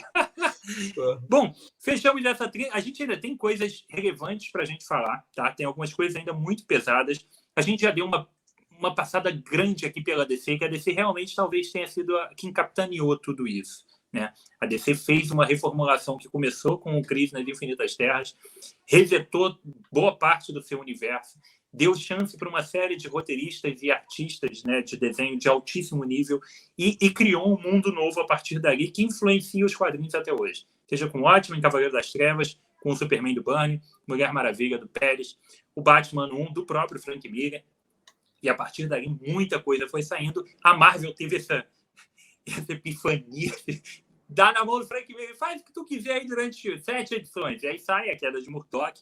Mas a gente teve algumas outras coisas que também repercutem até hoje. Lógico, com menos importância, mas que são fatos, filhos dos anos de 1986, dos meses, né, de 1986, e que tem muita coisa legal. Eu queria falar dos X-Men, cara. Os X-Men, eles se tornaram de verdade uma franquia em 1986, porque antes eles eram um título ali que funcionava muito bem com Chris Claremont, mas eles se tornaram de verdade franquia porque eles passaram a ter 3 títulos em 86 e títulos que tinham conflito entre eles. Existia já ali uma ideia de nação mutante, né, de vários mutantes diferentes agindo de maneira diferente com o surgimento da revista X-Factor. A gente tem ali a revista Uncanny X-Men que continua a sair. A gente tem a volta da Jean Grey, que vai gerar um racha na equipe, e a revista Uncanny X-Men, liderada pelo Magneto na época, continua publicando as histórias normais dos X-Men, com a equipe mais recente, né, do pós-segunda Gênese, né, nova Gênese e tudo mais. A gente tem o X-Factor com os mutantes clássicos, fazendo um papel ali de fingir que não eram mutantes. Na verdade, nós somos caçadores de mutantes, e não, eles estavam pegando aquelas pessoas para proteger aqueles mutantes. A gente tem os Novos Mutantes, também com o título próprio, são 3 revistas, e aí no meio disso tudo, cara, rola o Massacre Mutante, em 86, que vai matar os Morlocks em peso, vai gerar um conflito enorme dentro do título, e a gente ainda tem o surgimento do Apocalipse na X-Factor número 5, um vilão que está aí até hoje, né? Indiscutível, seja nos quadrinhos, seja no cinema. Então, para os X-Men, cara, foi absurdo. Porque depois, nos anos 90, os X-Men passaram a ter 10 títulos sendo publicados. Mas a primeira vez que teve uma mesma família, com 3 títulos saindo, foi os X-Men em 86. E é legal, né, Barba? Porque para mim esses títulos eles têm um quê de volta às origens, né? Porque eu acho que pelo amor de Deus, não é uma crítica às histórias anteriores, apesar deu entender que tem elementos que não envelheceram tão bem. Eles se afastaram muito da proposta inicial, sagas espaciais, duplicatas e etc. Então a coisa ganhou ares um pouco mais rocambolescos, né? E a sensação que a gente tem com o Massacre de Mutantes é que a gente tem uma volta às origens, que é, cara, qual é o debate? Somos uma raça, que na minha cabeça não faz o menor sentido, mas tudo bem, somos uma raça que ninguém quer, apesar de termos super-heróis com poderes que todo mundo aceita, mas enfim. Então, isso para mim não faz o menor sentido, mas então somos uma raça que ninguém quer. E quando você volta para esse queda dos mutantes e etc, né, massacre de mutantes e tal, você volta para isso, cara, estão massacrando a nossa raça. E você falou do X-Factor, né? Pô, legal, a gente tem que fazer alguma coisa para nos proteger. Se você ler as histórias anteriores, existia um quê disso? Existia, mas isso já tinha deixado de ser o plot principal há muito tempo. Então eu acho que tem um resgate ali muito bem-vindo, sabe? Para não que tivesse fora dos trilhos, de novo, mas para evitar que o trem descarrilhasse. Vai falar, cara, vamos voltar um pouco para o que era o propósito original para a gente poder brincar. Então isso é bem bacana e são histórias boas, que para mim, talvez eu seja xingado nos comentários, mas que para mim supere muito das histórias clássicas, que são interessantes, mas que hoje quando a gente relê, você fala, sei lá, a saga da Fênix Negra é legal pra caramba, mas tirando se a Jean Grey não tivesse morrido ali, talvez fosse uma história que a gente não falasse tanto, né? Eu acho o Massacre de Mutantes mais interessante. E a gente tem essa reformulação muito acontecendo, porque a gente tem o Walt Simonson assumindo ali, junto com a esposa dele, a Louise, eles assumem o X-Factor. Então, cria-se um título conflitante com os X-Men, que vai gerar um conflito mesmo, né? Que vai gerar uma briga interna dentro do próprio universo mutante. A gente tem alguma coisa realmente diferenciada acontecendo aqui. A gente também tem um ponto que vale a pena a gente levantar aqui, dentro desse contexto dos X-Men, que nessa saga do Massacre dos Mutantes, que inclusive, galera, embora tenha vários encadernados, né, edições especiais e tal, se eu não me engano, esse material vai sair agora em Saga dos X-Men. A Saga dos X-Men está chegando, quando você estiver assistindo esse programa, talvez o atual número que esteja nas bancas seja justamente o número que a gente está falando que acontece no Massacre dos Mutantes. Mas a gente tem os primeiros traços do John Romita Jr. apresentando a sua arte própria, porque ele estava muito ainda seguindo o estilo do pai, o estilo clássico dos quadrinhos que ele estava fazendo no Homem-Aranha, que ele tinha feito no Homem de Ferro inicialmente. E aqui ele começa a soltar as asinhas dele e começa a fazer o que depois ficaria muito marcado, principalmente pelo próprio título do Homem-Aranha, mas também na revista Demolidor, que é aquele traço com aquelas linhas mais retas, que tem que você olha e você sabe que é John Romita Jr. Tudo começa ali também em Massacre dos Mutantes. Tem muita coisa legal em 86 do X-Men. Tem sim, cara. Eu acho que é um ano na verdade, a década de 80 toda, né, para os mutantes é extremamente memorável, né? Mas eu ainda acho, Barba, que o ano na Marvel era do Frank Miller, porque a gente já falou de bastante coisa dele, mas ainda tem naquele ano, se eu não estiver falando besteira, Electra Assassina, não é 86? Eu não achei, da minha pesquisa, Electra Assassina, não.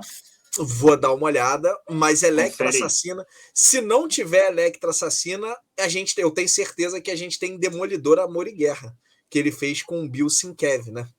Que é uma baita de uma HQ também, saiu lá no Marvel Graphic Novel, não sei que número, mas também tá lá nessa brincadeira aí.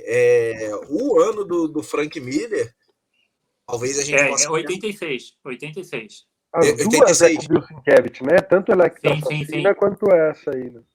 Cara, o ano do Frank Miller, tudo bem, o Alan Moore tava arrebentando, mas o ano do Frank Miller, o cara faz de tudo em todos os... Tipo, tudo que você botasse na mão do cara tava saindo alguma coisa fora da casinha, meu.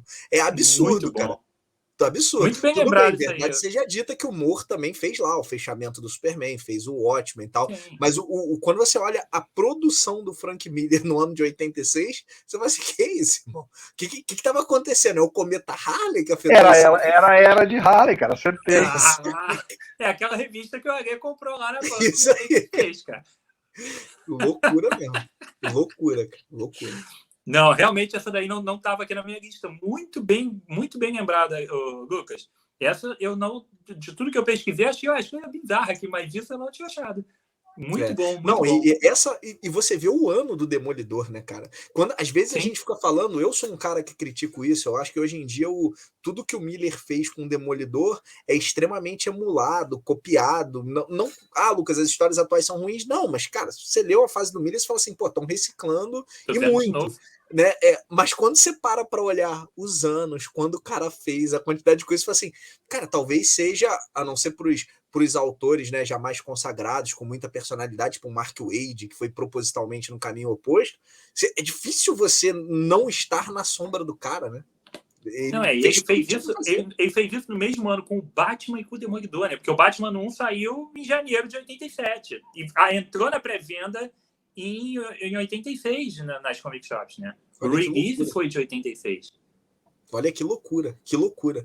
É muito icônico, né? Aí você fala, pô, o cara domina esse cenário urbano de uma forma que não tem o que fazer. E o Electra Assassina, apesar de também a gente falar que é um cenário urbano e tal, é completamente diferente. O estilo Não, é é uma outro. piração que você não diz que É é do outro. Miller, você diz que é do Bill.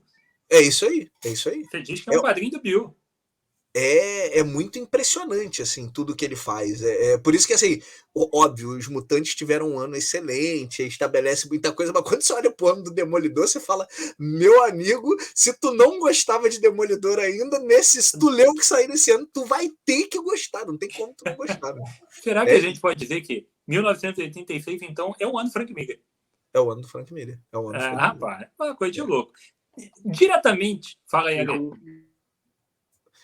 É bom, Ale, é uma dica que eu dou, falar com o microfone aberto. Ajuda. A dica de louco essa daí, hein, cara? Cara, a internet tá me boicotando. Eu abro o microfone e ela não responde, cara. Eu só falei, eu assino embaixo disso aí. É o ano do Frank Miller mesmo. Ainda com alguma ligação com o Demolidor, a gente tem o início do Justiceiro com um título próprio em 86.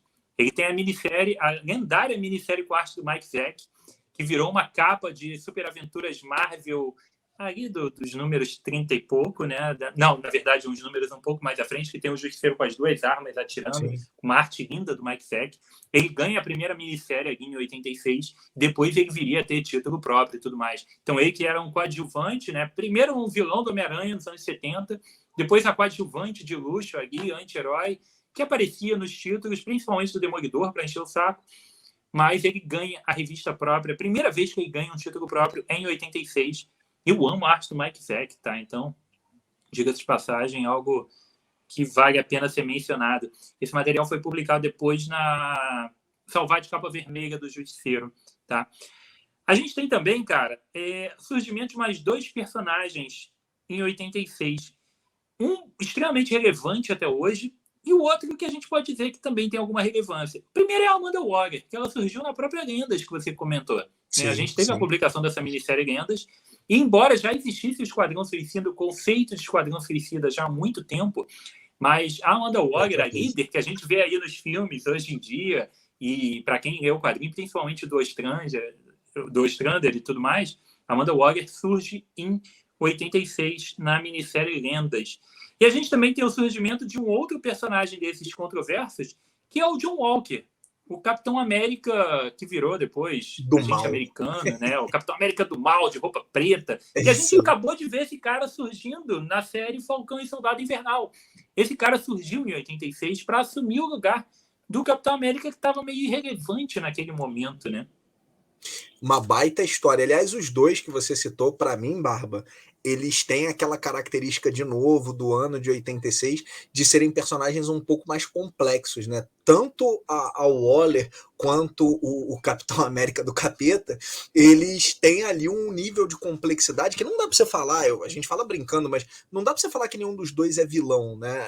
Parecem ser personagens mais extremistas, no sentido de, olha, tô disposto a fazer tudo para chegar no objetivo. É o famoso fim justifica os meios, né? A Waller vive isso intensamente e, aliás, vale destacar que a Waller quebra todos os paradigmas, né? Como personagem, é uma personagem que tem um biotipo físico naquele momento, né? Ela já teve muitas encarnações, mas naquele momento um biotipo físico que quebra totalmente as paredes. Você não tinha personagens vilões você tinha, porque a gente tem o Blob nos X-Men, né? Mas você não tinha personagens com característica física mais cheinha ou maior, não tinha. E a Waller chega e ela exala uma autoconfiança que bota todo mundo no chinelo. Tem capas icônicas, não de 86, mas tem capas icônicas dela botando Batman no lugar dele, por exemplo, né? Então, é uma personagem que ela quebra esse paradigma e ela tem aquele quê de...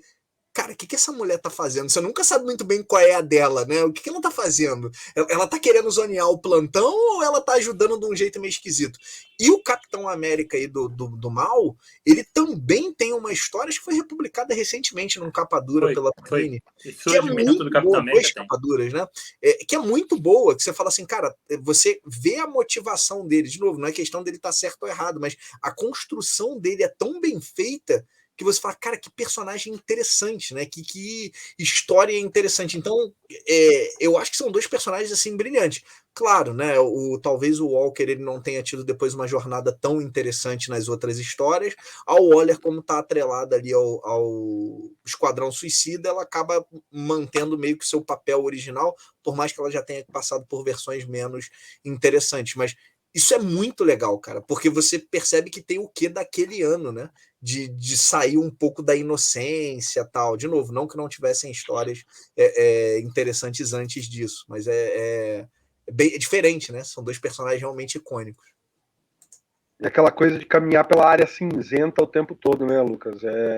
Não ter aquela coisa de totalmente certo, totalmente errado, totalmente inocente. Né?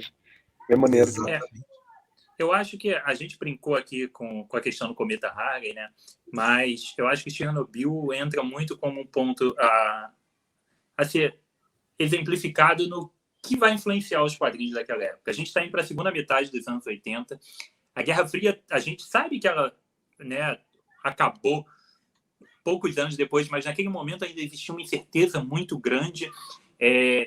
O mundo vivia um pessimismo grande, né, cara? Principalmente nos Estados Unidos. A gente pega Nova York, que estava completamente destruída.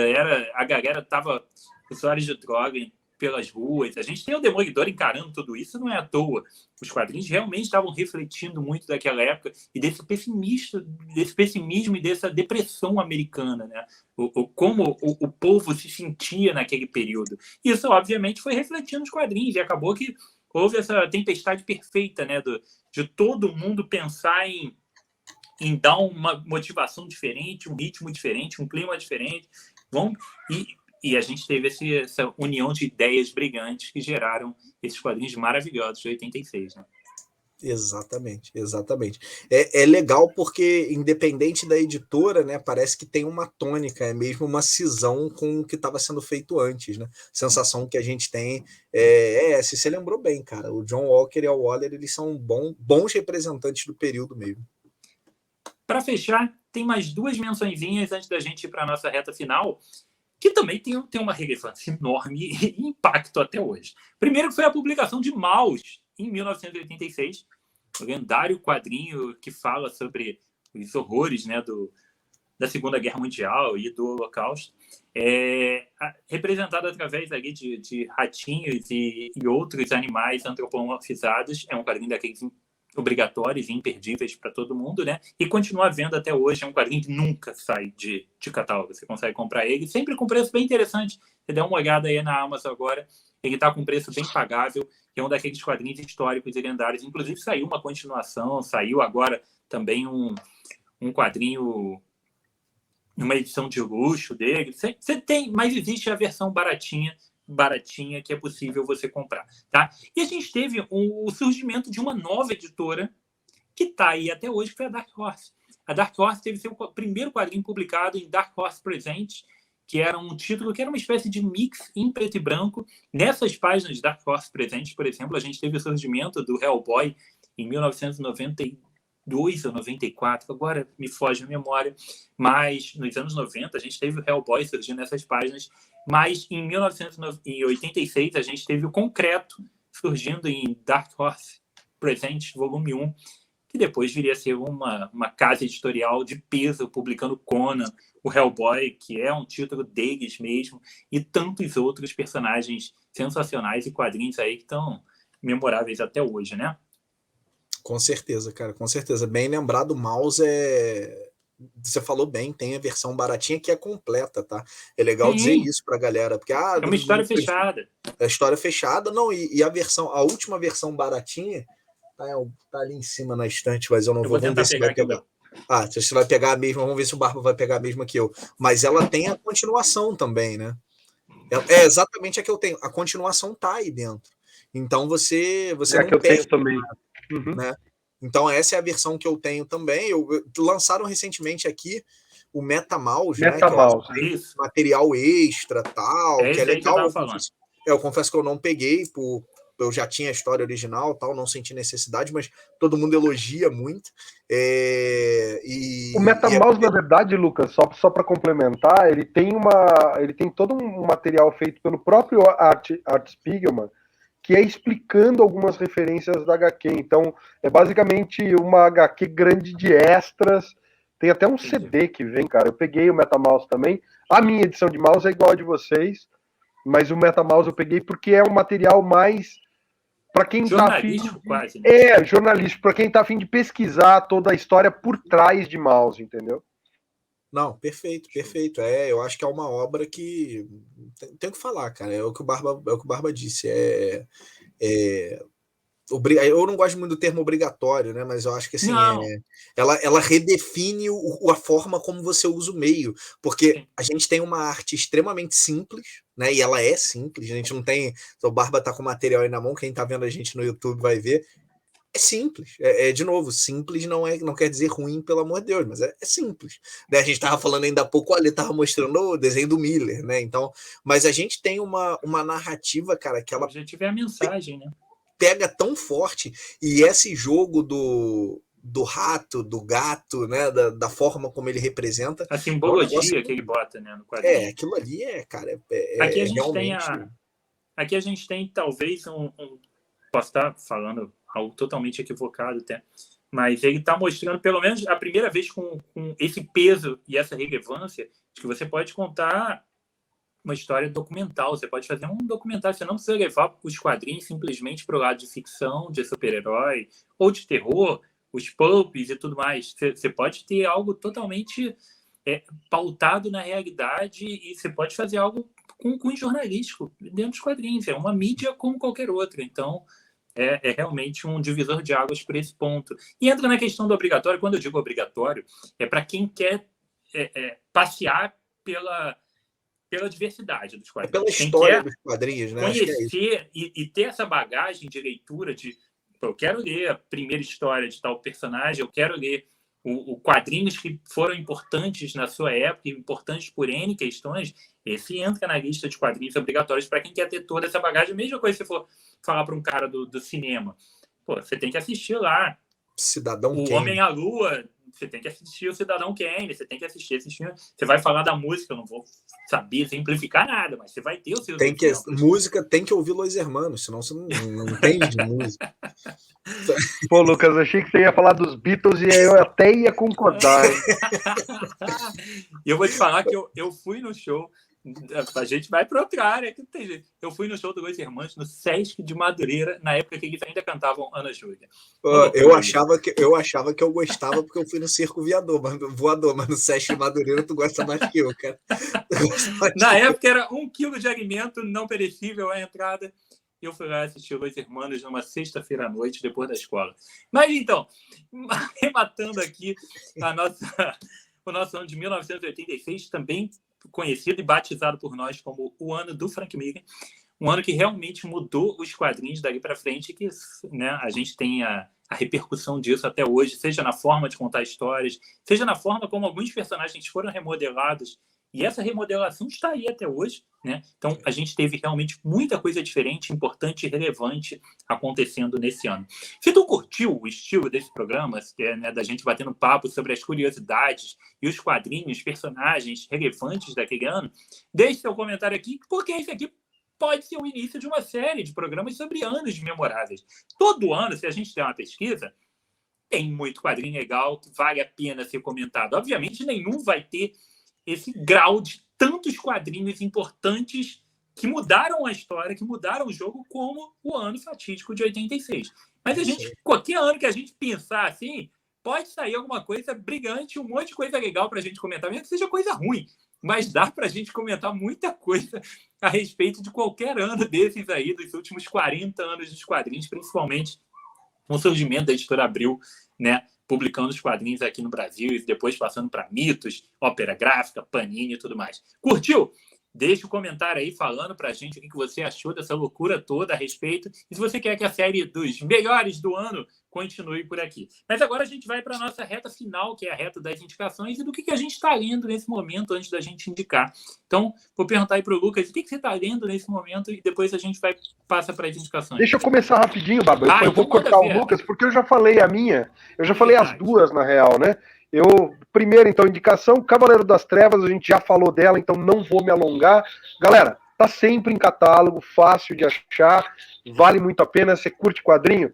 Não só DC, qualquer quadrinho de super-herói, isso aqui definiu por muitos e muitos anos, a gente já falou. E a outra é a Era dos Harley. Eu dei uma pesquisadinha aqui enquanto a gente estava conversando, de fato é brasileira, história do Luiz Antônio Fará de Aguiar, desenhos do Roberto Kassumoto e do Napoleão Figueiredo. Então, galera, eu não li, mas estou recomendando porque é um marco da produção. O Lucas vai adorar a indicação. Eu não li, mas todo mundo tem que ver isso, porque é único. Agora é um programa de youtuber mesmo. Agora a gente está recomendando coisa que a gente não leu. Agora a gente recomenda que a gente não leu. Agora é uma série em 6 edições. E assim, pô, marco da história dos quadrinhos nacionais, né, gente? É a Era do Harley. Eu vou te falar um negócio. Eu tenho 2 amigos, entendeu? Que tem uma editora, e eles podiam fazer um resgate histórico desse quadrinho aí. Cara, que loucura, muito cara. Bom. Como é que esse negócio ficou gravado? Depois vai ter que me mandar isso por escrito, que eu vou atrás ver se eu acho esse negócio da estante virtual, cara. Eu vou ter que ler isso aí, cara. Em breve, em breve. Pô, o cara me fez lacrimejar aqui, meu irmão. Mas, Ari, o que tu tá lendo agora, Ari? Cara, o que eu estou lendo agora, eu estou começando a reler a Convergência, conforme falei no último programa. Então, estou relendo a Convergência, mas eu estou lendo ainda também. Chegou aqui agora, então é a leitura da noite, eu ainda não abri, tá no Shrink, Rua, do Rafa Pinheiro. Maneiro. E tá, é o que eu falei, tá no Shrink, a leitura da noite vai ser essa, porque eu vou dando uma intercaladinha, que, pô, Convergência tem 1 milhão de coisas para ler. Então, são as 2 leituras da noite. Boa. Bola. E você, Lucas? Cara, eu primeiro falar do que eu tô lendo, né? Eu me empolguei muito com o lançamento desse novo desenho do Superman, que tem uma estética mangá, tal, bem... Ele se transforma igual a Sailor Moon no desenho, tem uma parada bem diferente. Cara, muito legal mesmo. Eu me empolguei e aí aproveitei para completar essa coleção que a Panini levou anos para lançar, que é o Batman e a Liga da Justiça, né? É um mangazinho aí do Shiori Teshiroji, que, cara, é uma história super simples, que se começa, né, com Batman no Japão, e depois ela vai evoluindo, envolvendo a Liga, vilões clássicos, Sinestro, Coringa, tal. É uma história bem redondinha para quem curte, não pressupõe nenhum conhecimento prévio, tá? Então isso é legal também, para quem não gosta de amarra cronológica, e é bacana, né? Tem muita coisa de mangá agora da Marvel e da DC começando a chegar aqui no Brasil, algumas clássicas que aí a galera tem que gostar, tipo o Batmangá do Jiro Taniguchi, tal. Então tem algumas coisas assim que são, cara, de um outro período, a verdade é essa, né? Com uma outra inocência. E aqui, cara, a gente tem uma estética mais próxima do atual. Então, eu tô lendo, ainda não terminei, falta esse volume aqui que tá na minha mão, que é o 4, né? Peguei para ler, me animei depois de ver o desenho do Superman e tá aí. Isso é o que eu tô lendo hoje. Agora, vamos falar de indicação? Vou começar com a Nacional, né? Quem acompanha aí a UB sabe que eu adoro terror, e tem uma HQ, que é uma coletânea que foi lançada alguns anos atrás, que é a VHS, né? Essa coletânea tem 2 coisas legais. Primeiro, as histórias são muito boas, só tem galera de peso aqui, né? Então quem está acostumado aí com quadrinhos nacionais vai encontrar nomes aqui que são muito interessantes, como Rodrigo Ramos, Leander Moura, né? E todas em histórias curtas, fechadas, de terror, né? Tem algumas que se aproximam daqueles terrores, daquele terror que a gente alugava nas fitas de locadora obscuras lá, aquela trecheira braba, né? E tem algumas outras histórias com terror mais psicológico e tal, mas de uma maneira geral, aqui é o terror trecheira. E tem um outro negócio que eu adoro nessa edição, é que ela é uma fita, né? Então, isso aqui, para mim, é um negócio muito bacana para gente que pegou a fase do VHS, né? Cara, é muito interessante você ver uma fita com esse formato, tem um projeto gráfico muito legal. Nos eventos, eu costumo ver a galera achando fácil. O último evento que a gente teve final do ano passado ainda tinha na mesa, então acho que não tem muita dificuldade. Confesso que não olhei em Amazons e afins, mas acho que dá para encontrar aí.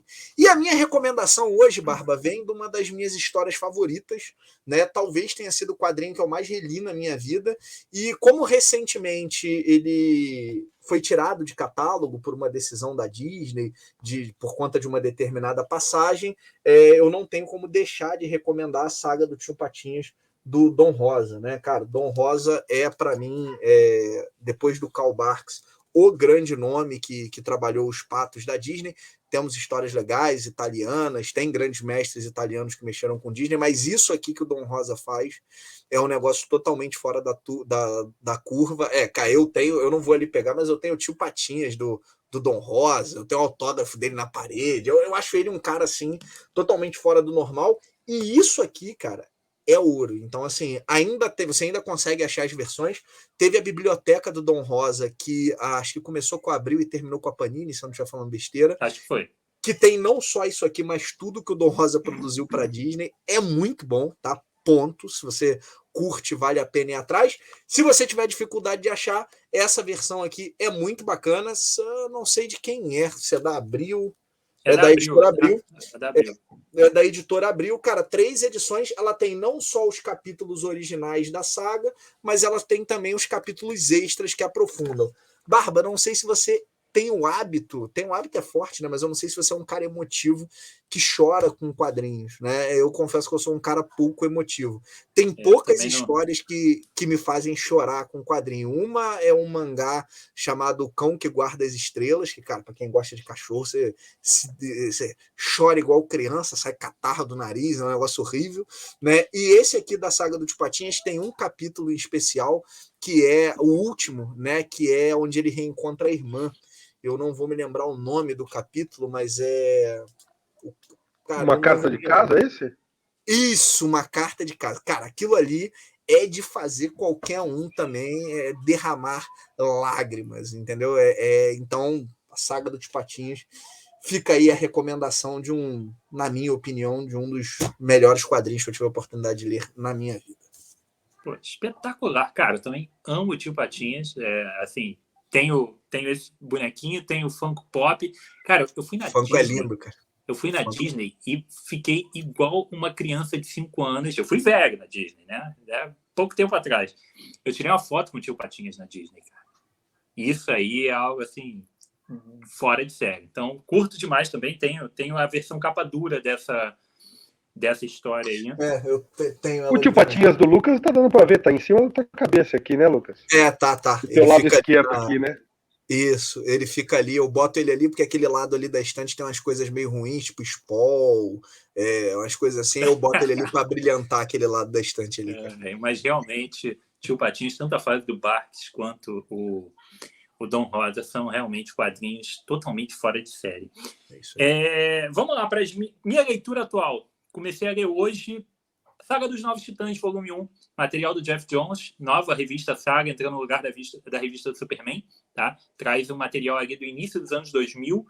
Comecei agora, não tenho muito parâmetro para dar aqui um panorama para vocês. Está no início, mas em breve vocês vão ver um review completo aqui no canal daqueles que vocês sabem que eu digo onde todo foi publicado, o que eu achei de cada uma das histórias que está ali.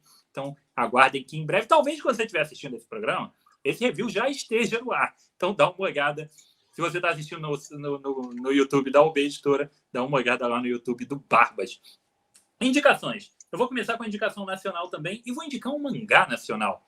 E um mangá que me surpreendeu muito e que tem tudo a ver com 1986, embora não seja exatamente ano de lançamento nem nada disso, mas tem anos 80 envolvido. Eu vou falar do Mangazinho do Jaspion, cara. Que eu não sei se vocês leram esse material, mas eu me diverti demais com isso aqui, tá? É um material publicado pela editora JBC e é um mangá totalmente nacional, né? Eles conseguiram os direitos de produzir isso aqui. O roteiro ficou por conta do Fábio Yabu e a arte do Michel Borges, espetacular. E conta uma história do Jaspion como se estivesse realmente se passando agora, 30 anos depois do fim da série, contando, né, o fato dele ser um alienígena que voltou para a Terra dele e depois ele volta para cá.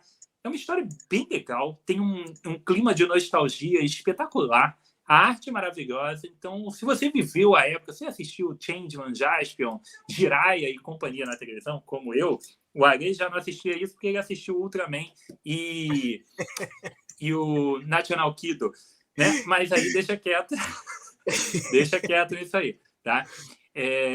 Mas se você é da época dos anos 80 que assistiu realmente isso aí, dá uma olhada nesse material. Ele não custa caro, é uma história fechadinha, tá? E vale muito a pena. É muito legal, vale demais mesmo. É uma dica bem bacana que eu te dou, porque ele traz todos os elementos vilões, ele traz tudo o que aconteceu. E no mundo de hoje, ele veio para o mundo de hoje que vive sem o Jaspion. O Jaspion existiu, o Jaspion foi embora. Porra, passou 30 anos sem o Jaspion. Deu merda, cara. Deu merda. E a gente vai ver o que aconteceu. Recomendo demais. É um material bem divertido, tá? E o material internacional que eu vou mostrar para vocês, essa maravilha aqui, que eu não sei se vocês dois leram isso aqui. Pô, isso é bom demais, cara. Tá? Isso é bom demais. A gente tem aqui um monstro chamado Pat Mills, que eu amo esse cara, porque além dele ser um dos criadores do Juiz Dredd, dele ser um dos criadores da revista 2000 AD, cara, ele criou o Martial Law, que é um dos quadrinhos mais insanos e fodas que foram republicados recentemente, da época da Epic Marvel, mas agora a DC, dona dos direitos. E a gente tem a arte completamente surreal do Olivier Ledroit. É um nome francês que eu não vou saber pronunciar. Mas o que importa é que Hacking é um quadrinho da editora Mitos, que publica um material originalmente da editora Glenat, que é a coisa mais louca, heavy metal que eu já li na minha vida, tá? Eu acho que existem quadrinhos muito mais loucos do que esse. Mas a gente está aqui numa realidade que o cara ele é muito mal e ele morre, ele vai para o inferno, que quanto pior você for em vida, melhor você vai ser nesse inferno. E essa realidade totalmente deturpada que a gente acompanha em Hacking traz para a gente possibilidades assim que a gente não está acostumado a ver normalmente nos quadrinhos. Geralmente, quando a gente vê quadrinhos que retratam o inferno, que retratam, né, o pós-morte, são coisas, a pessoa está lá sofrendo, mas não, aqui a gente vê a galera entrando em umas guerras e se tornando cavaleiros especiais lá, a galera com superpoderes. É alguma coisa de uma insanidade, cara, que é fantástica. E a arte é maravilhosa. Cada página é absurdamente desenhada com muitos detalhes, todas parecem capas de heavy metal, tá? É realmente uma coisa assim que você não vê todo dia. A edição da Mitos é muito bonita, que é uma edição grandona, em formato europeu, com papel legal. E o legal, cara, é que, embora tenha havido um hiato muito grande, nesse momento a gente tem a pré-venda do volume 4, que vai concluir Hacking finalmente no volume 5, talvez esse ano ainda ou no início do ano que vem. Mas a Mitos também anunciou que está republicando o volume 1, que está totalmente esgotado, que é um material que já tem alguns anos. Então, eu estou trazendo essa indicação justamente que talvez nesse momento que você esteja ouvindo ou assistindo o nosso programa, esse material esteja em pré-venda na Mitos.